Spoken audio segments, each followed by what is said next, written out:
Tu bluffes, Martini. Ton arme n'est pas chargée. Oups, un moment d'égarement. Laurent, alors tu reviens aujourd'hui sur un objet qui a disparu, faisant pourtant un usage d'une technologie connue de tous. Et oui, quelle est la personne la plus populaire sur Terre? Jésus, John Lennon, Messi?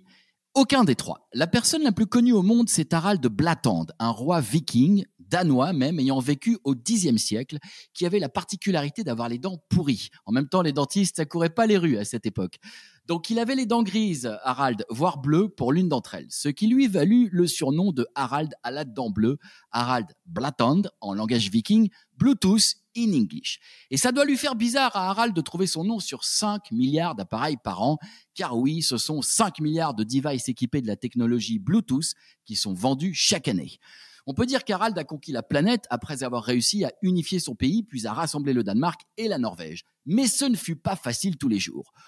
Autant il n'avait pas les dents longues, Harald, autant il devait être, si tu veux mon avis, dur de la feuille. Pourquoi ? Parce que la technologie Bluetooth a engendré, honte à elle, ce parasite proéminent, cette antenne inélégante, ce signe extérieur de geekesse, l'oreillette bleue. Ah là là, alors je crois qu'Alain Damasio, dans son dernier bouquin, lui parle d'oreilline, donc un truc qui serait un peu plus intégré, mais mieux vaut être sourd que d'entendre ça. Et oui, nous sommes à la toute fin du XXe siècle, lorsque Ericsson, une marque suédoise, et IBM, une marque pas danoise, collaborent sur un protocole de communication permettant l'échange de données à courte distance. À l'époque, c'est Nokia, toujours pas danois, mais presque, qui règne sans partage sur le marché du téléphone portable, et nos inventeurs décident d'ouvrir leur standard à tous les acteurs de la tech qu'ils souhaitent, histoire qu'ils soient un peu utilisés, le standard, tu vois.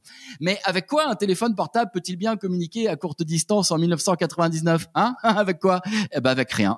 Nada, que dalle. Et c'est là que vient l'idée de génie. Et si on déportait de quelques centimètres le micro de ton téléphone mobile, ainsi que son écouteur, je dis bien son écouteur, au singulier. Il faut dire que la stéréophonie était une innovation récente.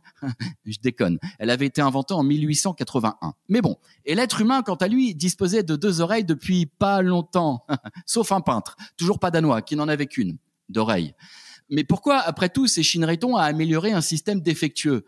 Ne téléphonait-on pas depuis la fin du 19e siècle en faisant usage que d'une seule oreille ? Et que dire de Kies, qui inventa d'abord la monoboule avant de se mettre à fabriquer des paires de boules Kies. Non.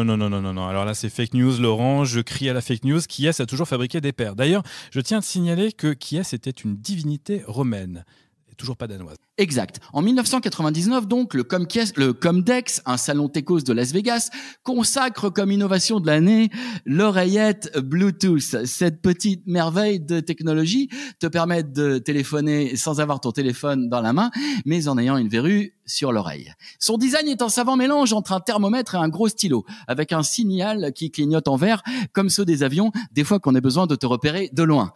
Cet apparat qui s'insère dans ton canal auditif est prolongé par une tige qui pendouille jusque devant ta bouche, un micro. Un design librement inspiré du geste « on s'appelle plus tard ». L'oreillette Bluetooth va pourtant se vendre par millions au début des années 2000 et ce sont autant de standardistes urbains qui vont fleurir sur les trottoirs de nos villes, dans leurs voitures, à vélo, dans les transports, affublés d'un pansement digne de l'oreille cassée. Sauf que le nombre d'appels reçus par nos standardistes en herbe ne justifie point l'inconfort d'un corps étranger vissé dans leur oreille. Tant et si bien qu'ils finissent par écouter de la musique dans leur oreillette. Mais en mono, c'est monotone. Et puis c'est pas fait pour. Non seulement ça sonne pas, mais en plus, ça sonne pas bien. Et c'est ainsi que tous reviennent aux oreillettes, filaires et stéréo pour les 2 oreilles. Quant à Harald, il peut dormir sur les 2 siennes. La norme portant son nom n'a pas à rougir de ce faux départ. French Tech, esprit critique pour Tech Éthique. Il est fort ce Harald.